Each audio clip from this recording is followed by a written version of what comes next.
Migatekake njeron rangkah panglimbang 5 menit dina Rebu Legi tanggal 8 Juli taun 2026 kapethik saka Injil Matius bab 10 ayat 1 tekan ayat 7. Para tresna pelem kinasih waosan dina iki medharake Gusti Yesus kang matah karo 12 murid supaya padha martakake kabar kabungan mligi kanggo bangsa Israel. Para murid ora kepareng menga-mengu apa meneh nganti nyimpang dalan menyang bangsa-bangsa manca. Ora lali panjenengane paring sangu arupa daya kuwasa kanggo nundung demit sarta musnahake sakeh lelara lan sakeh kawinatesan. Aku negesake ayan mligi iki minangka ayan martakake kabar kabungan menyang njeron rangkah pasamuan suci. Mbuh brayat, mbuh komunitas, mbuh lingkungan, mbuh stasi, enggo paroki. Pamarta kabar kabungan mono pancen nyakup njaban rangkah lan njeron rangkah. Sing njaban rangkah kapitayakake marang 70 murid. Geneo martakake kabar kabungan njeron rangkah dadi wigati. Sawetara alasan bisa kaajokake. Sepisan, paguyuban kang kuat dadi modal kanggo ngaup lan ngeyo para warga. Ing njeron paguyuban para warga uga bisa ngangsu kawruh, kekuatan, paneguh, panglipuran sarta pitulungan saka warga liyane. Kapindho njeron rangkah mujudake papan para pendherek dalem Gusti Yesus nindakake kiprahe. Para pendherek dalem Gusti padha merdika aweh paseksen ayatan iman antara siji lan sijine tanpa ana reribet, reruwet lan pepalang kang berarti. Kasalarasaning iman kapitayan ndadekake komunikasi lan relasi luwih gampang.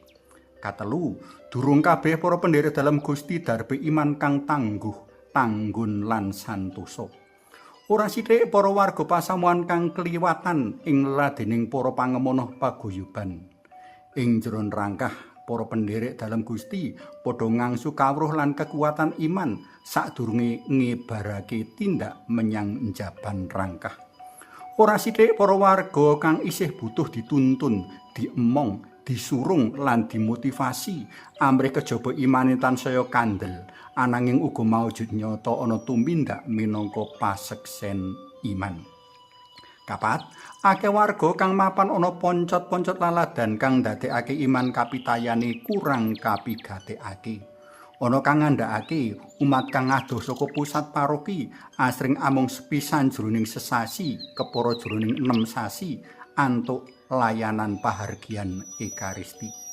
Menawa ora kapigatekake, umat-umat kang ringkih pangerten lan kapitayane kaya ngene iki bakal kauntal dening asu ajak saka kapitayan tartamtu kang pancen ngelak golek bolo. Para sedherek melam kinasih mbligekake njeron rangkah anggone martakake kabar kabungan ora ateges nglalekake ayan martakake kabar kabungan menyang jaban rangkah. Kepara menawa Gusti marengake paseksen-paseksen iman kapitayan kang dumadi ing njeron rangkah bisa dadi modal martakake kabar kabungan menyang jaban rangkah. Akeh wong ketarik mlebu dadi Katolik jalaran nyumurupi guyub rukune para pendherek dalam Sang Kristus jroning brayat, lingkungan, stasi, sarta paroki.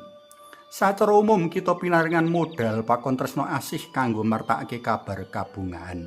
Sacara mriki kita pinaringan talenta, kabisan sarta kompetensi dhewe-dhewe minangka bumbu kang tansaya munjer lan manjurung pamarta kabar kabungan.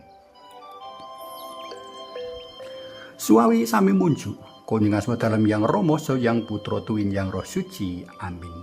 Gusti Yesus kawula munjuk sembah nuwun dene sampun kaimutaken kangge migatosaken sesami sedherek sakapitayan ing salebeting pepantan paguyuban dalem. Mugi nurna yang Rama yang Putra Tuwin yang Roh Suci kados mlebu samenika sarta sak lami-laminipun. Amin. Konjung asmi dalem Yang Rama, so Yang Putra, duwin Yang Roh Suci. Amin.